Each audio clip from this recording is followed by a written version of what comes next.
everybody. Welcome to GPRO Podcast with me, Jun, and my special guest, James Hitchen. How you doing, Hello. James? I'm doing great. Thank you for having me on this world-class podcast. Mate, this is one of the best podcasts ever. So what we're going to do is we're going to chat about GPRO and then do a little interview type thing. So I used to do interviews via words, but what better than do it on video, Upgrades, modern world. Indeed, yes. So, James, would you want to just introduce yourself a little bit, kind of what you do at the moment, and how did you find GPRO? Yeah, so I'm James. I'm from Northern England. I found GPRO about 8 years ago. It wasn't me that actually made my account, it was my dad. Wait, so that was fun. Wait. Your dad created an account for you? Yeah. So I was only 11 at the time, so I didn't really understand how to make an account. So my dad made it. Wait, so why did you want to join? Why did you want to join at 11? I just liked F1. I thought it was going to be a nice, easy game. I played like the Codemasters games on the Xbox. Didn't really know what I was getting myself into, and it was a lot harder than I expected. So that's why I retired originally, like about 5 seasons in, because I just didn't understand what was going on. Fair enough. Okay. So what do you do now in real life? Like, what do you do? So in real life, most of the time I'm at university. I'm studying motorsport technology and automotive performance, BSc. And when I'm not doing that, I'm working in Subway. Subway? Well, just as a standard sandwich maker? No, I am a supervisor. So I have responsibilities in the real world, which is scary. Very scary. I mean, fair enough. You got to start early somewhere. True. So, what after your uni course, what do you want to do after that? What do you want to get into? At the minute, I'm not entirely sure. I'm aiming for F1, but what was your initial plan? Like after your uni, what did you want to do? I never really planned that far ahead. I just thought, well, this looks like a uni course to do, because originally that wasn't the course I wanted to do at uni. I was wanting to go to med school. I was wanting to become a doctor, and that just did not happen because I was too stupid. So okay, so you initially wanted to study to become a doctor. So why? I did. It's a weird change going from a doctor to maybe motorsports. I know you got interested in motorsport, but kind of what was it because of your hobbies? In a way, yeah. I just like engineering in general. If I wasn't going to become a doctor, it was sort of engineering was the next best thing. Yeah. But my grades at A level weren't good enough for sort of a mechanical engineering or aerospace engineering course. So I've ended up doing a slightly easier to get onto course that just encompasses the areas of engineering. And obviously I like motorsport, so it worked. It fitted. Perfect. Yeah. It's going well. I didn't do A levels. I failed. I failed my GCSEs. I had 1A and 1C, and that was it. Easy way out. Making the right call. Yeah, it was a weird time because after my GCSEs, obviously get results end of August. So I got my results. I knew I failed because I didn't do any coursework. I just did the exams. So I failed it. I actually went to my sixth form on the first day, expecting my name to be up there anyway, just because lol. You've got to aim high, haven't you? I know. So I walked in, and then obviously my name was not on the board. So I was like, yeah, go home. And then went home, cried for about a couple of hours, and then it was the first day that I wrote my song. So I wrote an actual whole album when I was 16, because there was literally nothing for me to do. So I played snooker for 3-4 hours a day, and then I go back home and then I record songs and write songs up. It was a weird period of my life. Next K-pop superstar. There we go. I wish, but yeah, not gonna happen. Anything. So next Linkin Park, who knows? Next Linkin Park. Mate, Linkin Park is great. What are you on about? It's one of the best bands ever. So GPRO, obviously you joined when you were 11 and then you left. So what made you come back? Like, what reminded you of the game? Well, originally, when I started playing it originally, it wasn't sort of the dedication that was a problem or the passion. Like, I enjoyed it, but I was just that bad at it that Yeah. come in 20th every race. Well, I don't think I even got 20th in amateur in a race before then, but I'd do all right in rookie. I could wing it. Yeah. I'd get to amateur and then it would just be crashing and burning. And That's my career all over. yeah, you're still going with it. You're a professional with this kind of stuff. Exactly. Exactly. I think after the second time of that, I got burnt out with it, so I just gave up. About a year later, I thought, you know what, I'll give it another go. What kind of spurred you on to do that? Like, did something remind you of it? I don't know. It was just a random thing. Like, yeah. I'd never really forgotten about it. It was just sort of, I always knew it existed. I remembered my login and everything. And then I did occasionally log on just to see what was going on, but never really brought myself to rest because I didn't suddenly stop one day. It was sort of, I just stopped doing races, and then it went from sort of missing every other race to missing 4 races in a row kind of thing, and then just totally went. But, yeah. I think like in between like season 40 to like season 60, you see me like race like 2 or 3 times a season. Yeah, that was a weird period. Yeah, that was during when I was kind of doing forums. Yeah. Oh mate, my early forum career was atrocious. Like, don't get me started. Just a warning to all you guys: pre-2012 me, don't read any of that because it's flipping. It's stupid. Like I was someone that really wanted attention, so I just post any random shit. I'll be like, yeah, I did this, I did that, I did this, I did that, and it'd be like, okay, yeah. I managed to avoid that phase. I skipped it. Yeah, it got to the point where I was just like, all right, I need to leave GPRO, otherwise I'm gonna leave the kid.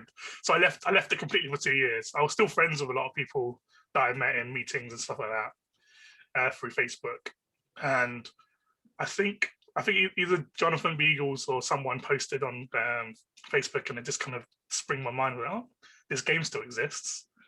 So went back and history is it's what it is now. Fair enough. I seem to recall one of my early forum experiences was claiming that it was not a very complex calculation, but it was one that involved bid mass. I've never forgotten it, and multiplying by 0 really got me. 12-year-old me, he didn't understand the brackets, and I said the answer was 0. It clearly wasn't, and I got a bit of a backlash for that. It's still my most disliked forum post to this day. Oh, really? So, yeah, it's a good bit of history. 12-year-old James. He was some kid. Everything's fair enough. So, obviously, your start, your GPRO career at the start is nice, good. What did you think has changed you becoming I would say awful manager to a competent one, to someone maybe gets a pro or even master or something like that? Like, what changed? Like, what did you think gave you that push? The big push was definitely, so when I came back after my original retirement, I promoted out of rookie, no problem, got to amateur, and Michael Franks, he approached me for joining a new sister team who's starting for wacky races called Mad Motors. Joined that. That's when I got introduced to like spreadsheets for like calculated setup and everything. Like, up until that point, it was alien. Fair enough. Was that the first team, like first proper team you joined, or was that? Well, it was second official team I joined, but it was the first team that was functioning as a team and actually had more than 5 members in. But, no, fair enough. Yeah. That was sort of the building blocks for it. I stayed there for about 16 seasons, and that was when I became capable of not relegating out of amateur, and I've not sunk into those lows yet. Touch wood. Rookie isn't that bad, It's just... You can have a bit of fun, but I'm scared because I know they can be quite quick, and I don't want to look bad by going down there. You got a current teammate who's in rookies, so you ripping into him. Fred's struggling, so he's put me off it. Fred was all for winning all 17 races, and he started the season with 9 million because he forgot the rules. So super rookie. Oh my god! All right, yeah. Bit of a killer. How much did he relegate with? Like 200 mil or some shit. Oh yeah, he was absolutely loaded. He had more money than I've probably had in my entire GPRO career combined. Yeah. Yeah, I looked at my previous amateur seasons. I'm like, one season I finished with like 120 mil, and I was like, how the hell did I do that? I had no I idea wish what I'd to done do. that. Like at the moment, I've got 48 mil, but I've pretty much upgraded all my parts, so I can race good 2 or 3 races before I have to either downgrade or whatever. Fair enough. My financial management throughout GPRO has not been the best. I'm still not very good at it. Yeah, I'm still winging it. I have no idea how much I'm going to gain per race. I don't know how much I'm going to use per race. I'll just be like, oh, I got positive. That'll do for me. I take that mentality. I do try and plan, but the plan goes out the window after about race 3.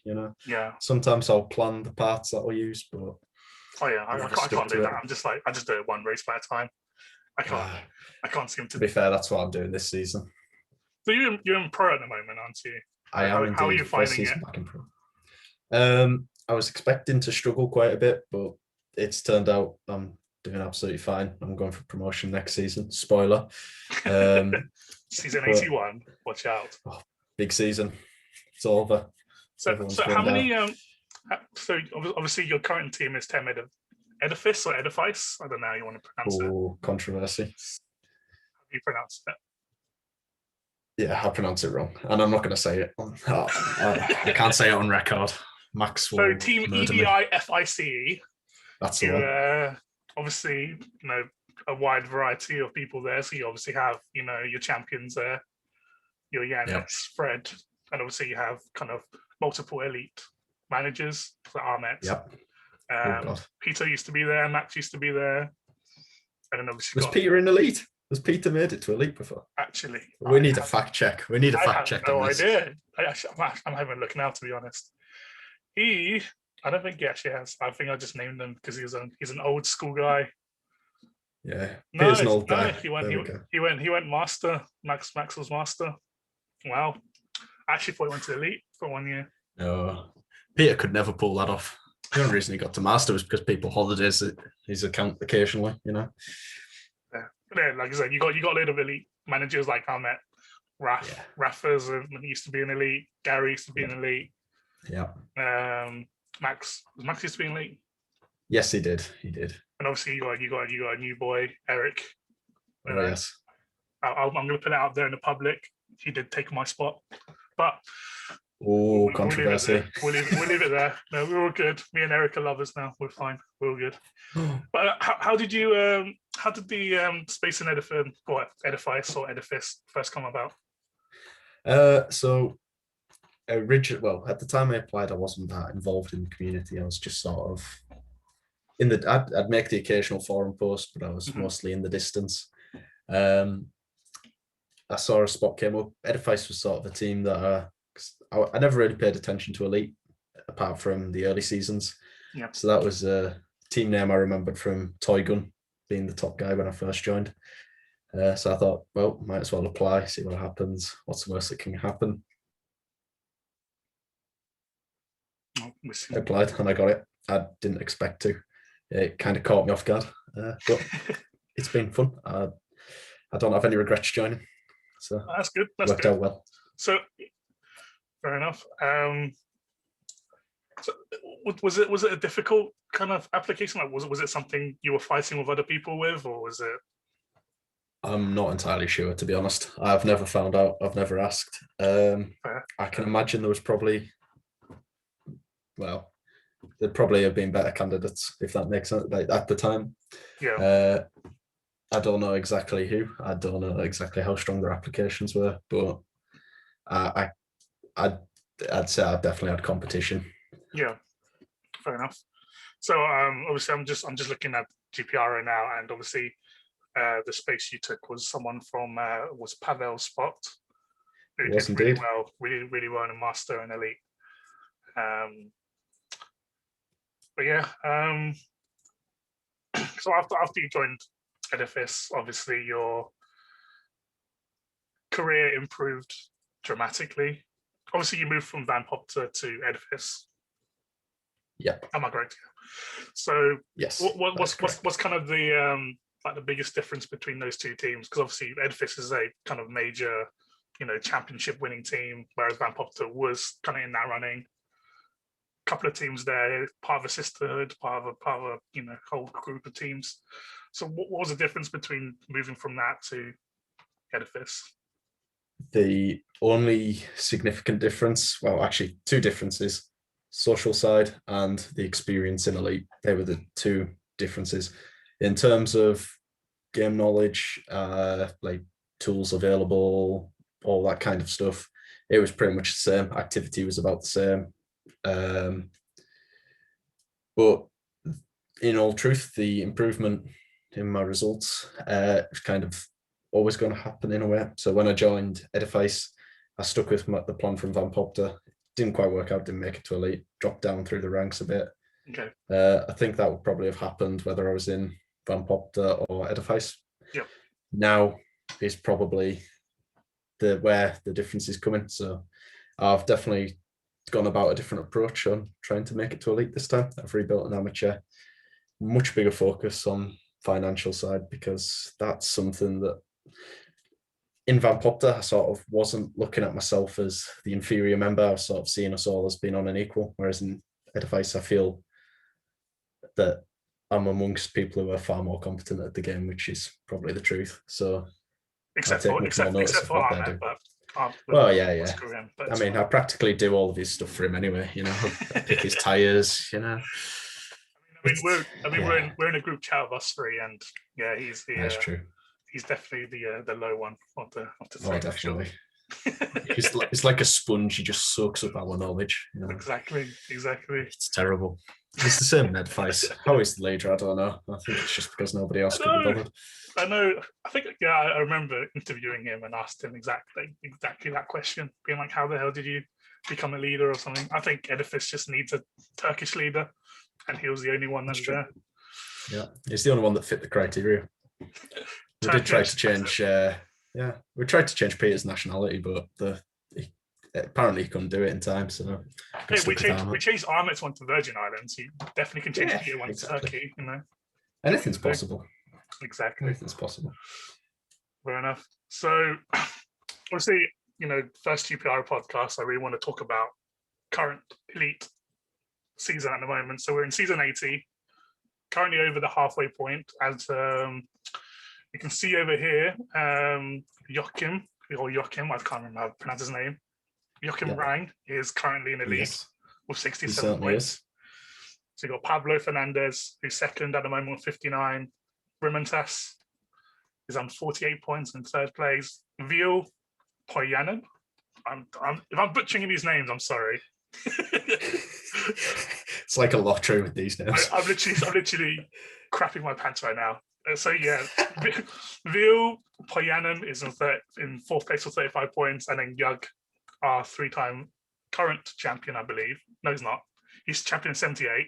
Obviously, Dede is 79 champion. I knew that. Yes, correct. Yeah.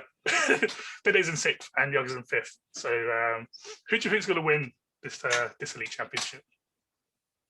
I'm going to say Pablo still. I thought he was going to win it at the start of the season. If I was going to pick anyone, it would have been Pablo. Yeah. I'm going to stick by that. But I wouldn't be surprised if someone else wins it. I don't think the people on Hancock's are going to be able to. I think they've been quite lucky with the weather so far. Yeah, obviously the first 3 or 4 races have been under 20 degrees, which is ridiculous. That's quite important in Elite. They got the driver motivation up. Everything's been going well for them, and I think, looking at Ramintas's results, you can see, 3 wins, and then since then it's been 18 points. But it's not the worst for Ramintas. He can still maybe push it, but he's still in the mix. But yeah, he's going to need some good weather for him. Personally. Obviously, as you can see in the previous, the last race in Poznan, obviously Joachim won that, Pablo third, Jasper won second, but obviously because he's on Conti's, and the temperature was like 40 million degrees. Very high. I'm jealous. Yeah, I've got a teammate who's in his first season in pro, and he picked Conti's expecting high temperatures, and we're just like, he is not going to do well. Rookie mistake. Well, pro mistake. Pro mistake, yeah. I'm pretty sure I'm going to be doing the same. I'll be like, yeah, I'm going to pick Michelinis, screw it, 5 million a season, 5 million a race, go for it. If you're not on a premium tyre in your first season in pro, you're doing it wrong. Exactly. Yeah, looking at the coin now, Bridge Rocks seems to be the best choice. Only 2 people are on it at the moment, so it looks as though I'm quite surprised how few people took Michelin's. To be fair, I was expecting more. But yeah, he did. He got a nice surprise in race 1 when he realised the tyre picks. What was the what was the thinking behind picking Michelini's plan, man? Are you able to get that or? Ahmet decided to post about 20 times on the team forum about his tyre choice. He was stuck between Hancock's and Michelin's. Obviously, his final choice, you can see. But I don't really know what his true thoughts were. I don't know whether he thought it'd be really competitive or not. There was talk before race 1 that he could be champion, but not from Ahmet. It was from other people. But that was based on race 1 qualifying without seeing tyre picks. But yeah. I think it's worked out well for him. I think he's got what he wanted from it. Yeah, I mean, he is obviously going to stay up, but obviously with the tyre, contract being so high, do you think it would have been the best choice for him to pick Hancock's rather than Michelini's, or? In hindsight, I'd say no, but at the time, I'd have said yes. I think if I was him, I'd have taken Michelini's or Hancock's, but in hindsight, I maybe said he could have got away with Conti's or Badgier's. Yeah, fair enough. I mean, there's a few people on Badgier's. They're I mean, Alessandro's on 4 points up there. Got Jean-Marc who's on 2 points, and Robin and Joaquin, they could be up there. When time comes. So still 9 or still 8 races to go. 8 more races to go. The top will change most likely. I still think Joachim could win it, but it all depends on the next few races and how they work out. Their drive energy and all that kind of stuff. We'll see how. In modern elite, there's so many things. It's just anything can happen. There's a bit of luck in there. There's skill. There's planning. It's so unpredictable. I think it's compared to elite, maybe 30 seasons ago. It's much more open. I'd say back then it was quite an elite group who could win. You'd have your top sort of 10 that would constantly be there. But now, people can just bottle the premium tire with a few seasons preparation, good driver, get some sponsorship in, and sponsors. I've been hearing Roland's been hoarding all the sponsors in elite at the moment. Terrible. It's always a Northern Englishman. Whereas Roland's 9th. Okay, he still could keep his top 10 streak going. Oh yes, I think he probably will. I mean, I hope so. He's the lone Englishman that's doing well so far. He certainly is. But yeah, I'm sure Robin will love that. I mean, Josh Clark. He's in 13th, so I don't want to. Oh, I didn't even notice him. I was looking at the standings and I didn't see him. I didn't notice it until now. But it's fascinating this season. 6 of the top 10 are elite champions, and obviously the top 2 aren't. But like you said, it's very impressive. Open now. It's very open. Yeah. I mean, obviously the champions have done it because they're champions for a reason. They know what they've done and they know how to do it. But it's looking as though elite is going back to that elite class where we had before with the Leandros, the Vladimirs, the Remantas, the Roland at the past, the toy guns, all that kind of stuff. Do you think it's going to go like that eventually after a few seasons when it all works out? Or? I'd say no. I think we're going to go into a phase. It obviously depends if anything changes with the game, but I think we're going to go into a phase where we'll have maybe managers having 2, 3, 4 good seasons and dropping away into the midfield a bit, maybe coming back or relegating. I don't think we're going to get periods where there's sort of a group of 4 or 5 people who just win each title for God knows how many seasons. Yeah. I think it's. Would you think we'll see a back-to-back champion at all? Because obviously we haven't had one in since Young, actually, in 77, 78. But I think it's probably harder now to win back-to-back championships, and or even championships close together than it was back before Driver Energy. I'd say it's maybe a bit easier now to win a single championship, but I'd say Elite as a whole is more difficult. So I'd say it's definitely more evenly matched. I think GPRO's done well in changing the game features to make it more balanced. I think I'm in a minority who thinks the PHA changes are a very good thing. I think it was the right decision. But I know that's quite an unpopular thing. There's quite a large amount of specifically older players who think it's maybe making people who probably shouldn't return in Elite have an easy route to return. Yeah. But it's all about adaptability, you know. I still think the best 25 managers will stay up most of the time. You know, there'll be an occasional time where someone will get really, really bad luck. I think it was Edwin Silva a few seasons ago. I think he probably deserved to stay up then, but obviously, yeah. It didn't quite go to plan. Obviously, I think it was last season, Robert Laszlo of Hungary scored an impressive second place with Pippies. Yes. And obviously that was a... that is correct. Obviously he saved a lot of money then. Yeah, I'm quite a fan of that. I think a lot of people will say, oh, it's stupid. I think I respect the effort that goes into that, because you've got to really plan it well. You know, you've got to sacrifice your full season. And if you get a start accident there, you know, that's it. Your season's done for, you know. Yeah. It's all about balancing that, you know. There's skill in it for definite. Yeah, 100%. Like I said, it was the second season, you know, in as many seasons, I think, where a Pippi driver has scored in Elite. Yeah. I remember Dimitri, I think it's season 78. I'm not too sure. One of the seasons he had a 7th place finish and managed to retain in Elite. So do you think Pippies might slowly overtake other? Because obviously I don't think so. Yeah. But would you think we would see more like what Robert did and what Dimitri did, and they might score like, you know, a shock points, you know, on the in a certain? I think it might fade.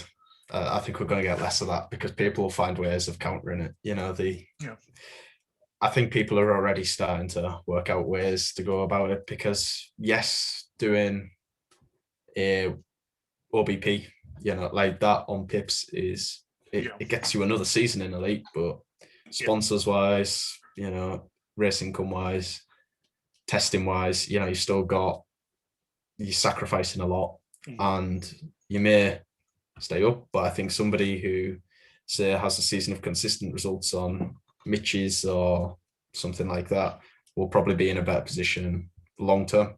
So I'd say it's only a short-term solution, and I think once people have found out the positives of doing that compared to the negatives, you know, I think over time, well, after a few seasons, since people have done it, they'll realize that maybe it's not that great, and I think it'll probably just go out of fashion in a way. Fair enough indeed. So obviously that's the GPRO Elite update for you guys. Now let's get to the juicy part. Let's know you a little bit more. Oh, exciting. So, you know, outside of GPRO. So the first thing I want to talk about, me and James talk about this offline, you know, off GPRO all the time, is the English Premier League. So for those that don't know, the Premier League is the kind of the league that's played in England, football league that's played in England, obviously the highest one. Obviously with the Man Uniteds, the Man Cities, the Liverpools, the Arsenals. But obviously, you know, you don't support any of those teams, do you, James? Who do you support? I certainly don't. I support Aston Villa, the best team in the Midlands. Aston Villa, the third best claret and blue team. But it's all right. It's okay. So I'm a West Ham supporter. You're a Aston Villa supporter, and Southampton. Because obviously. Yeah, Southampton's the second team. So obviously, this current Premier League season has been insane. It's been crazy. Obviously, Man City is running it, running away with the title. But you got Leicester in second place, or Man United in second place at the moment, and you got Leicester in third. And our team, my team, West Ham, in fourth place. What do you feel? How do you feel? Luck. It's luck. It won't last.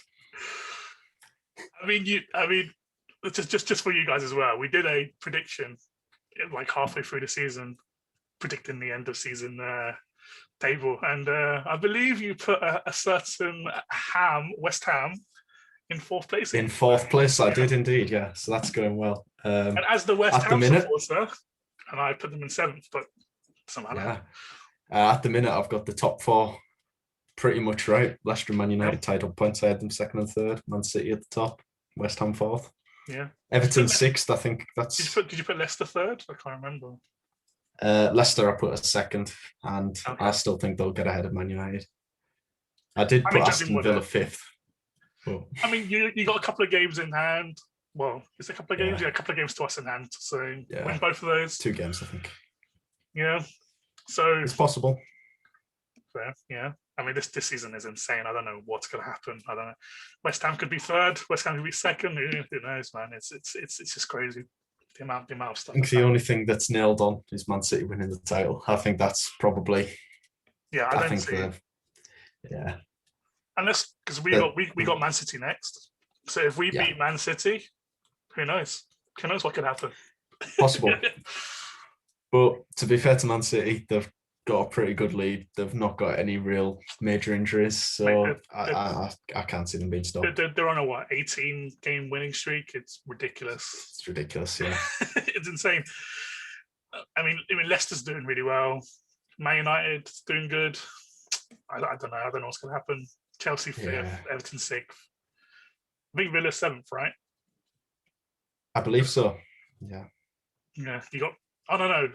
I think you're eighth because I think Liverpool's fifth. Well, actually, yeah, we're behind at Liverpool. Yeah, got 2 games in hand over them as well. Oh yeah. I mean, Liverpool's collapsed every year. Did you foresee this coming at all? Like, did you even imagine it? Four losses in a row. I could see it coming.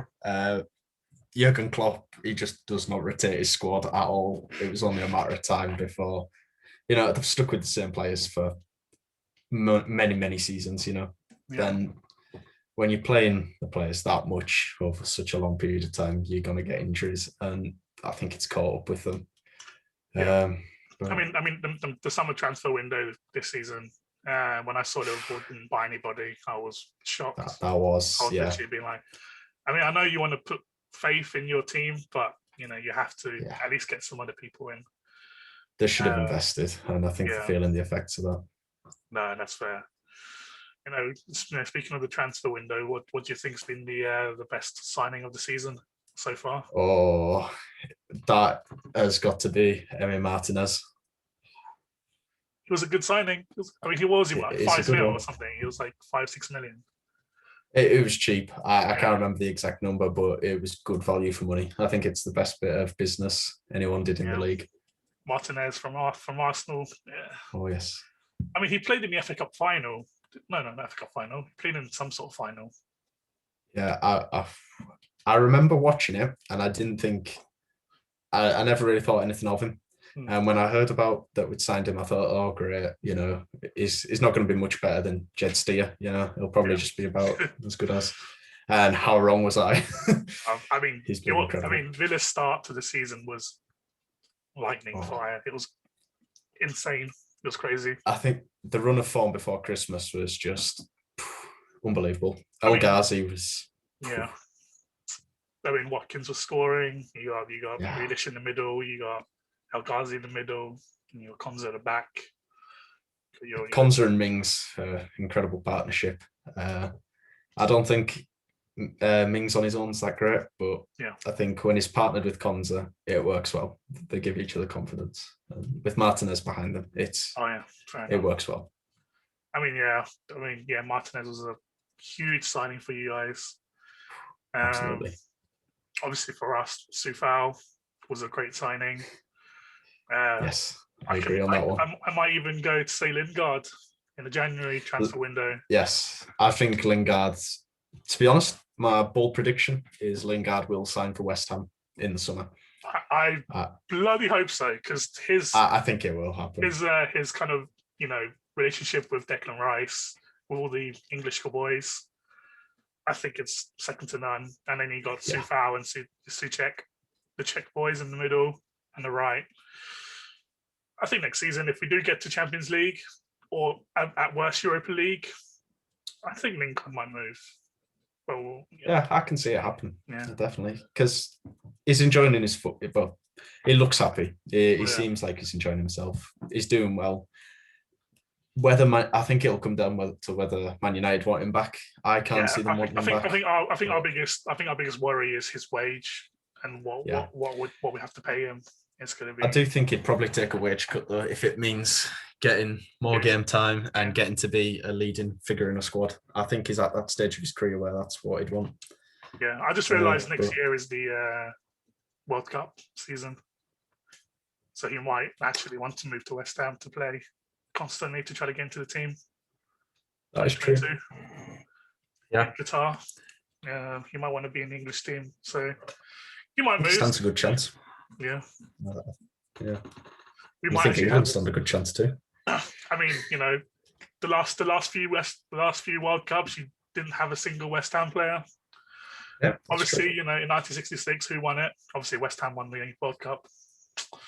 But single-handedly. Exactly. Yeah. I mean, we had the hat-trick hero, and we also had the Martin Peters. It's just one of the greatest years that I never lived to see. Fair play. Yeah, I mean, here's a random question for you. Would you think we would see England win the World Cup in our lifetime?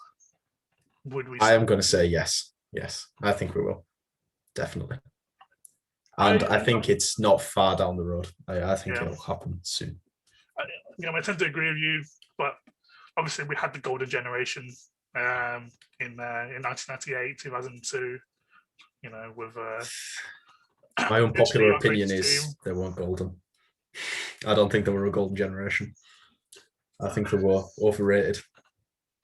Okay, fair enough. There's a couple of good ones, but I felt we had the strongest team that England had for a good 20, 30 years at least. They were good, but I wouldn't say. I think we could do better. Once Grealish, Foden, Mount, once they've had a bit more experience. Our midfield is packed it's incredible. with competition now. Yeah, you got Grealish, like you said, Foden, Mason Mount, Declan Rice could be potentially moving there. Yeah. Obviously, you can play defense as well. So, obviously, goalkeepers, you got Ollie Pope. Nick Pope is absolutely fantastic. Nick Pope. What's it, Ollie Pope for? It's a cricketer. Change the names. It's fine. No one will know. Yeah, you got Nick Pope. You got obviously Jordan Pickford. Yeah. You can. We haven't got many. I'm trying to think of some good England keepers that might be good in a few years. Many keepers apart from them two. I can't think of any. That's a tough one. What is your current ideal England 11? We'll do a standard. Right. We'll still you do whatever formation you want. I'm gonna go for a 4-4-2, but I think the best formation England could play would be a 4-2-3-1 maybe. So what, two centre defensive mids?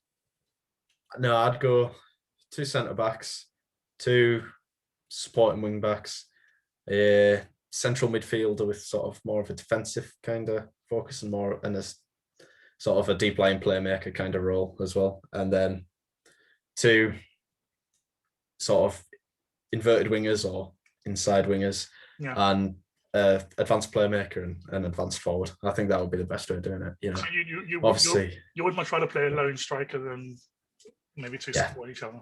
Okay. I think for England that's the way to go, because obviously we've got Harry Kane. But I was thinking Kane and Sterling at the front as a front two would be a good shout. I mean, near the end of the World Cup before 2018 World Cup before the Croatia game, them two were firing out. They were good.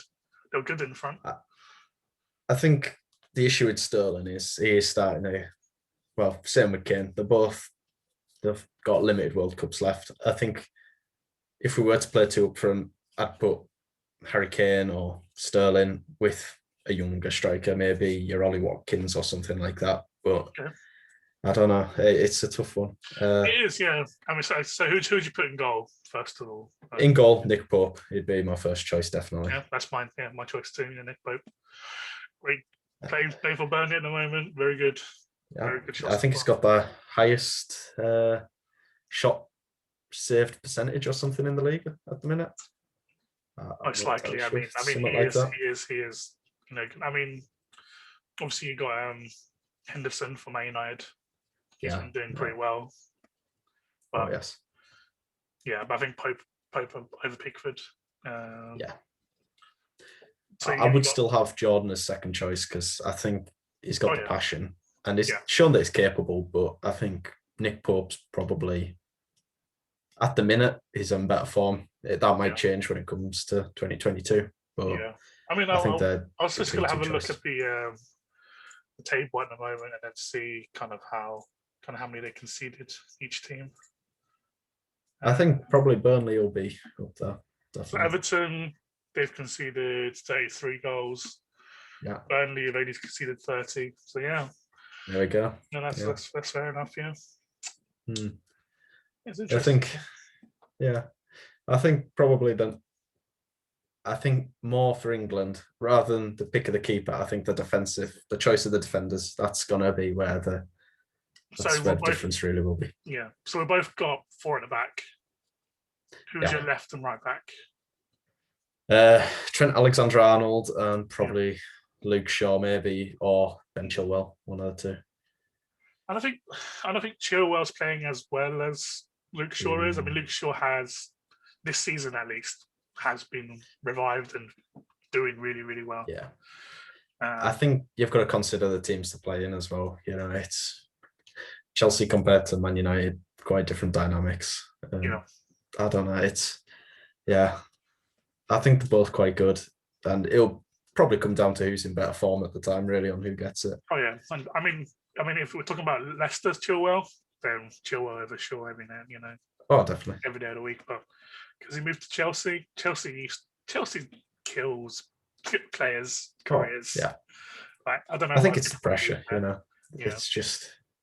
Same with Man United, to be honest. Like Man United players, unless they've been there for like good, apart from Bruno Fernandes, if you haven't been there for 4 or 5 seasons, you're not gonna perform to your very best. Yeah. I agree. So your fullbacks will be the same as mine. Alexander-Arnold, right back, is dead set. Yeah. Obviously, like Shaw or Chilwell, depending on who's playing and kind of how we want to play.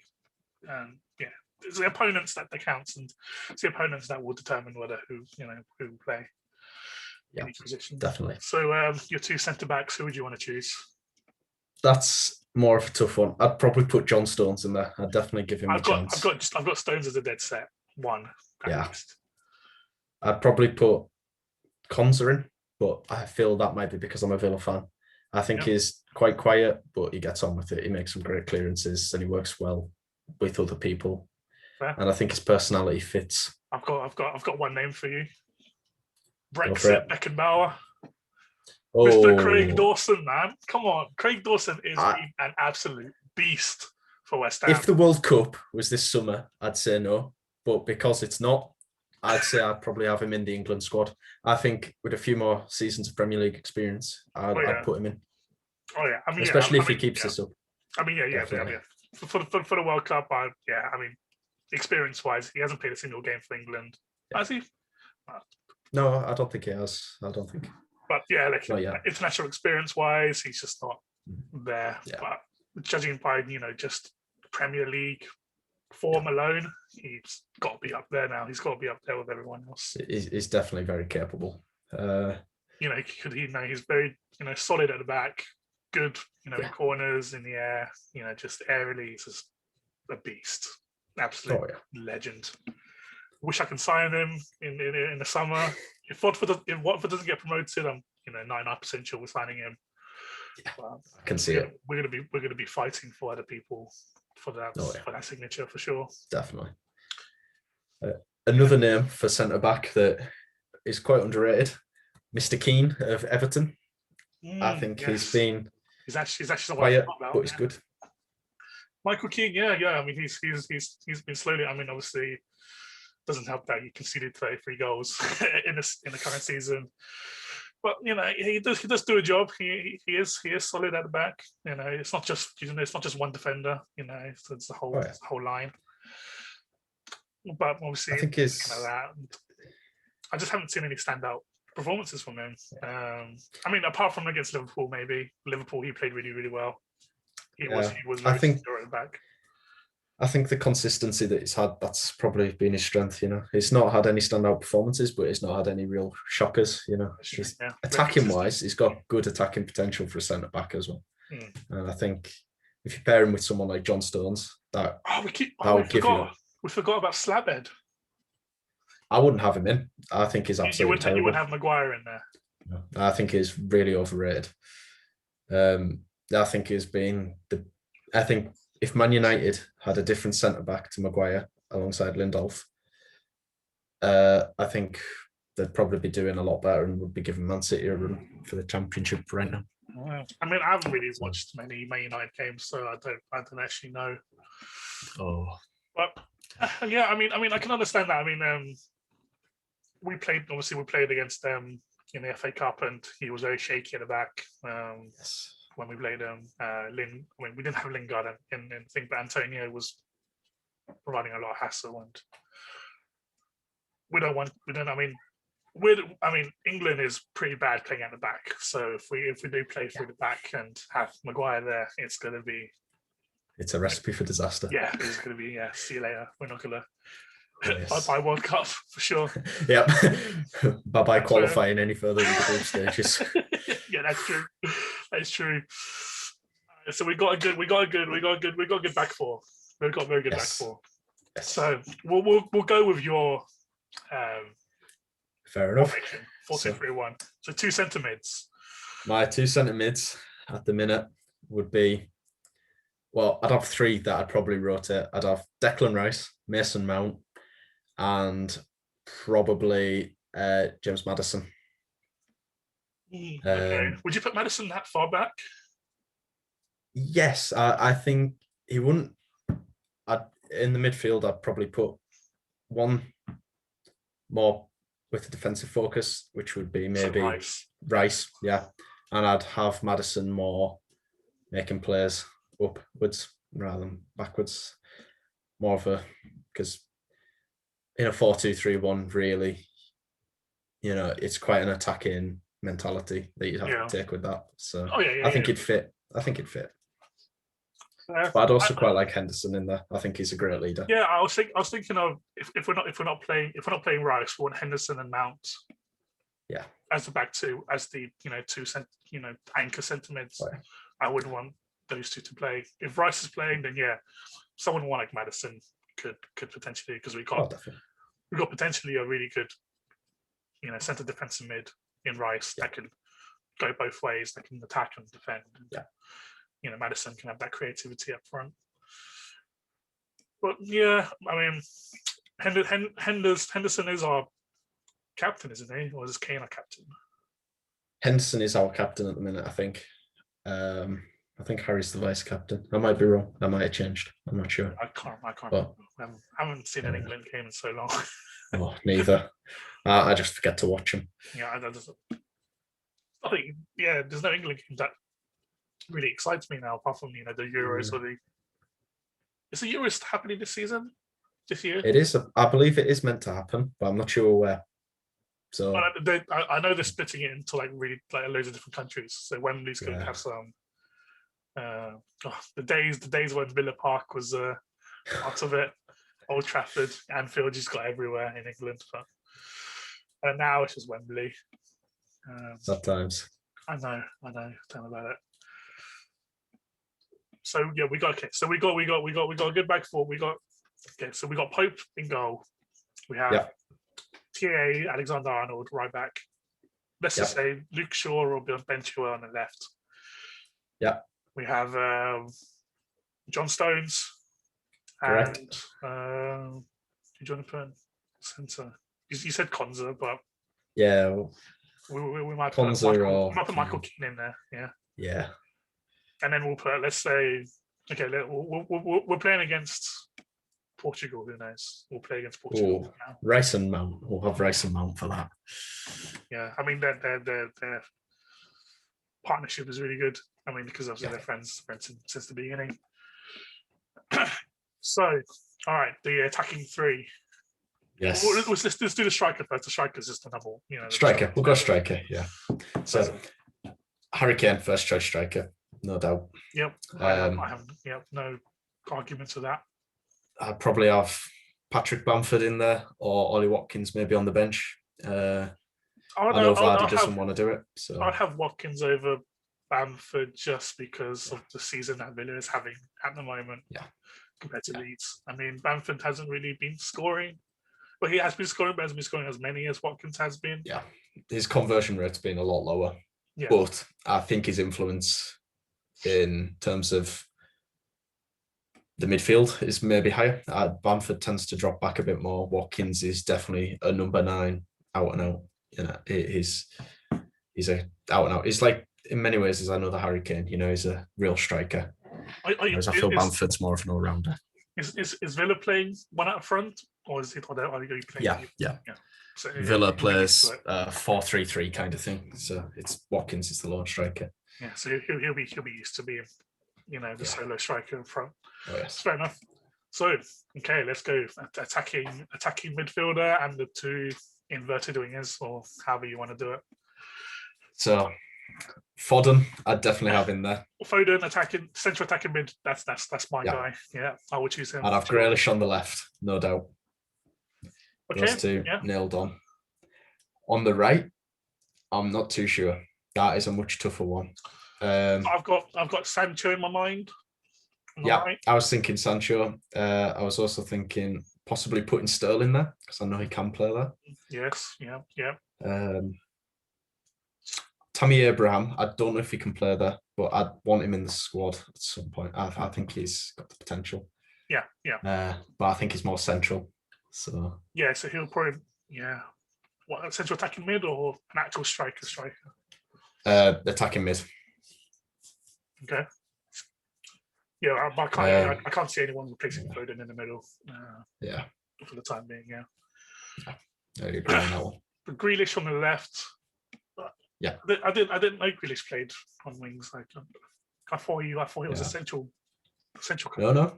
So Jack Grealish his natural position is left winger, and he for Villa the only time he really drops into the middle is if El Ghazi is playing on the left.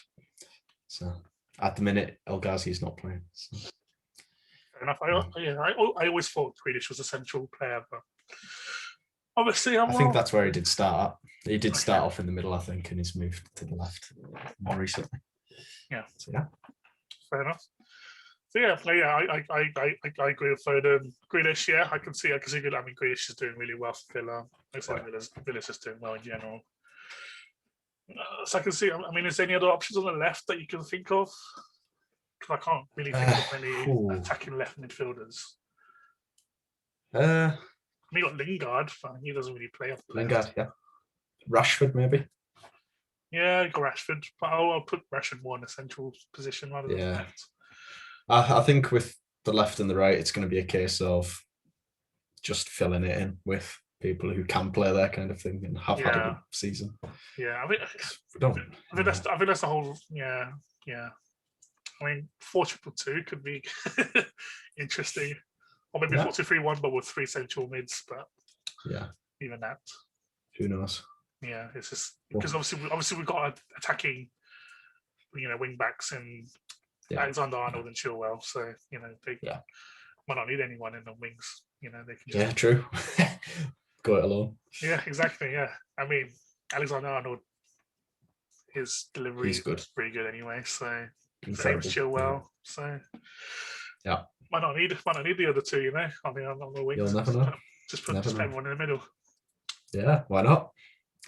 Grealish, one man. He's all you need. Yeah, just put Grealish in there. Play him at the 9. Just He'll be fine. Yeah. He can be keeper as well if you need him, you know. Yeah, give us 4 goals minimum, maybe, you know. Win the World Cup 8-0. Easy. Just him. No, fair enough. So yeah, I mean, football, we can talk for hours and hours. Oh, talk for days. Yeah. But obviously, another one of your interests is obviously motorsports. It is indeed. Yes. So obviously, how did you guess? I know. How did I know that? It's I'm telepathic, mate. Incredible. Formula One is not actually your first motorsport love, is it? Or your well, it was the first motorsport I watched, but at the minute, it's definitely not my favourite. Yeah. So what's your favourite? WRC at the minute is my favourite. I very much enjoy that. I don't have a very good attention span, so watching a 1 and a bit hour F1 race usually ends in me just going on my phone. So rallying's a bit more bearable, you know, just check the timings every half an hour. Yeah. Works well. So, and I find it quite spectacular as well. So. Yeah. That's fair. I mean, yeah, never been much of a rally fan myself, but I do see the appeal of it. Obviously, growing up playing the rally games, sort of Dirt, Dirt 2 and 3 and 4. Icons. Always have a knack for rallying, but never been interested in kind of watching it. And yeah, I might have to dabble in it. In the future. People either love it or hate it. You know, yeah. It's fair. Quite a polarizing sport. It's like bike. It's like super bikes. Some people might like it, some people don't. Yeah. Yeah, but for someone who used to race motorbikes, I'm not into the MotoGP and stuff, which is quite surprising. Right. I mean, it does. I mean, even if you did it, as a living, you might not be, a fan of it in the long run. So, obviously, motorsport that us two are both fans of F1. Obviously, the new F1 season's coming out, starting soon. It is indeed. What are your opinions on the driver, the drivers list, and kind of who do you think will win and all that kind of stuff? Let's just predict the season. Predict the season, right? I'm going to say Lewis Hamilton will be the world champion. I think Red Bull will struggle more this season than they did last season. I think they'll probably be further away from Mercedes and more in the mid-pack. I think Aston Martin will do well. I think Vettel and Stroll is a good partnership. I think that's the Stroll fan you are, but yes. Yes, I think he's very underrated. Yeah.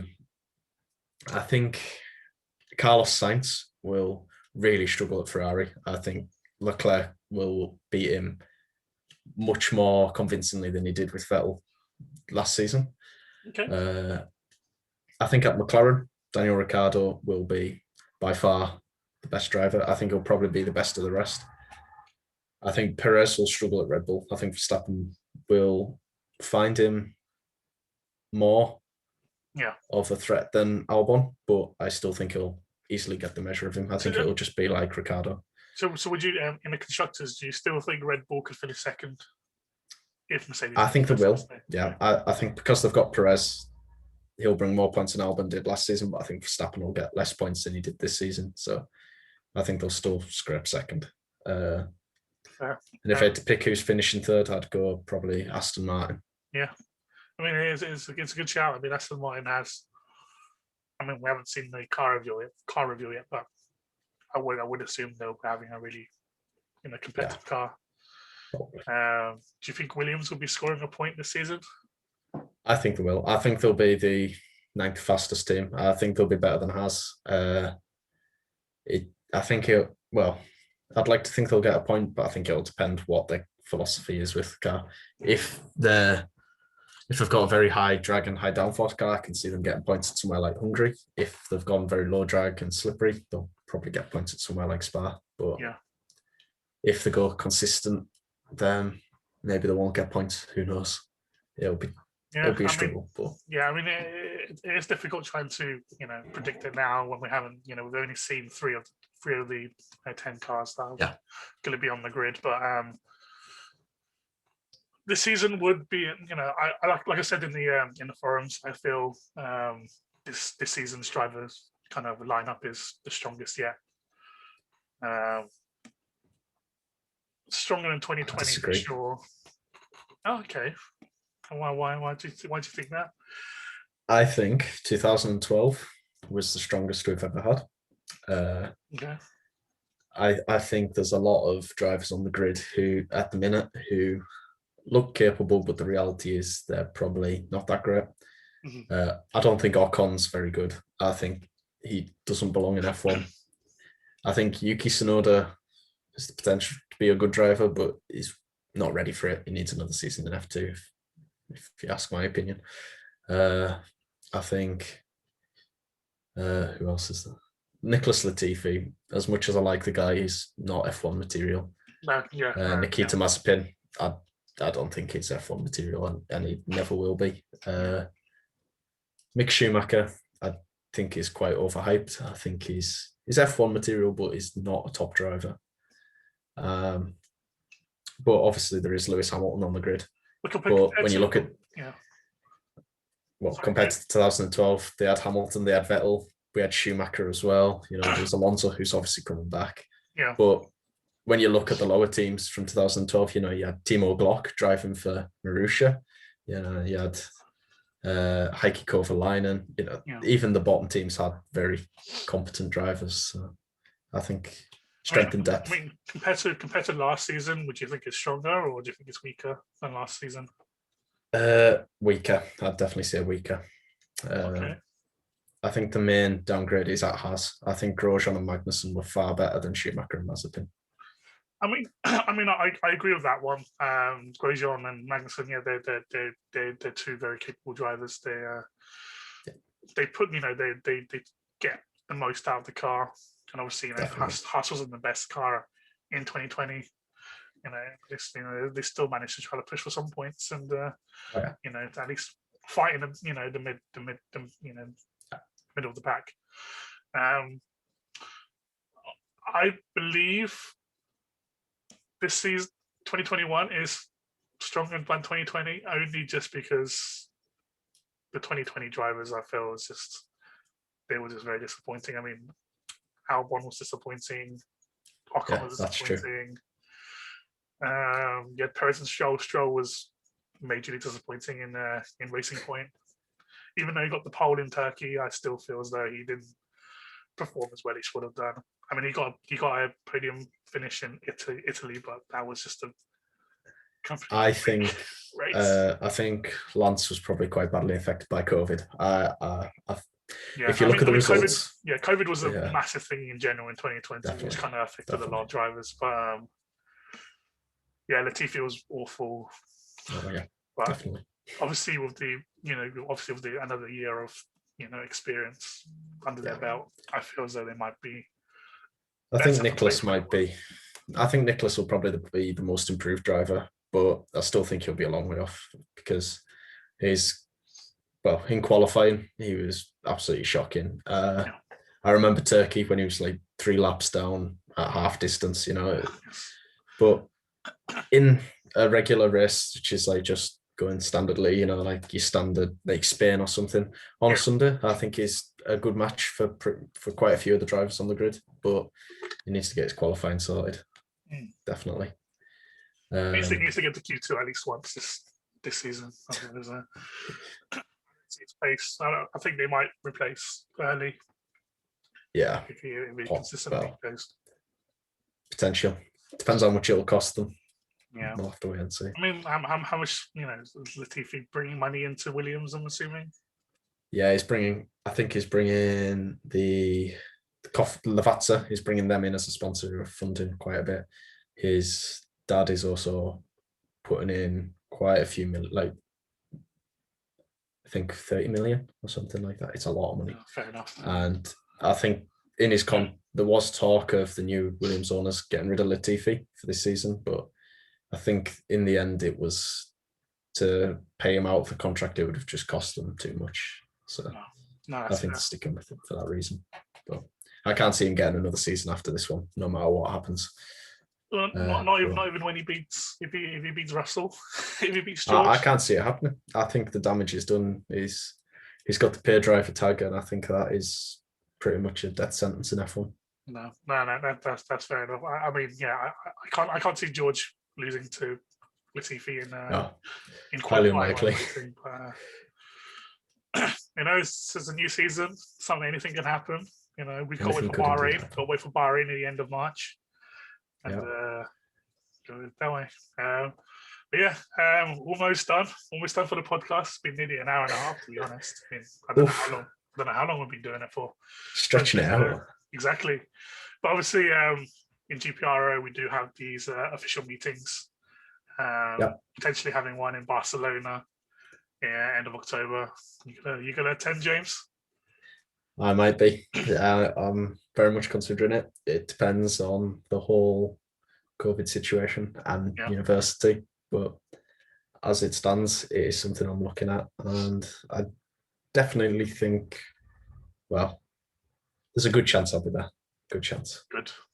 So obviously we had a like an unofficial meeting between our British selves. How did you find that? Did you think I was It was good fun. Being JB's chauffeur was a fantastic experience. God, you and your Audi just zooming in here. It's just like, okay. Oh yes.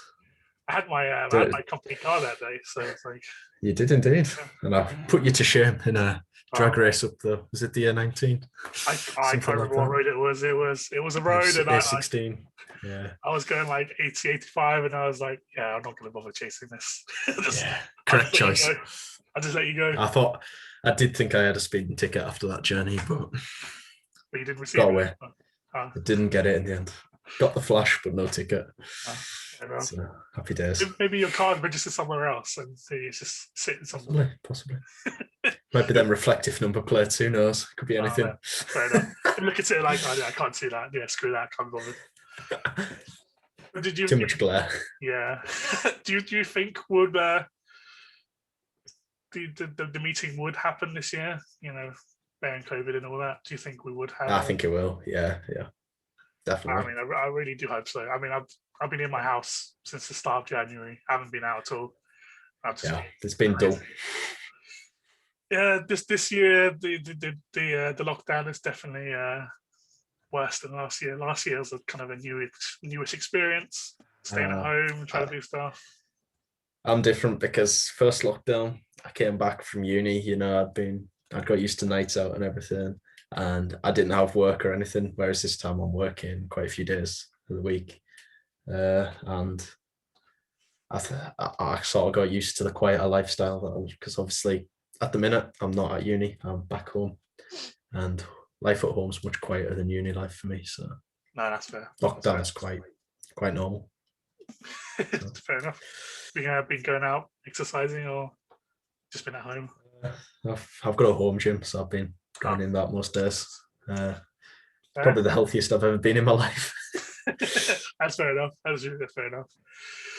Well, we'll have to see about the meeting. But James, indeed. Thank you very much for being my first guest in the podcast. Thank you very much for having me. Hopefully, the next guest's not as good as me.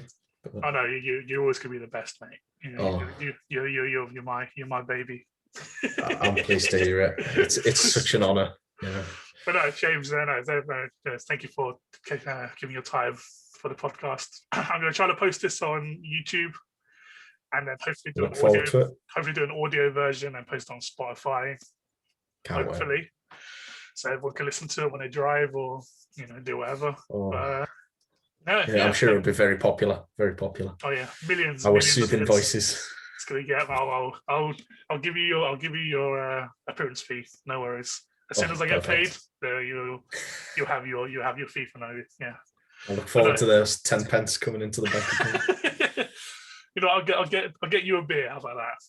Oh, perfect. But, yeah, thanks very much, man. I appreciate it, and cheers for listening, guys, and we'll see you soon for the next one.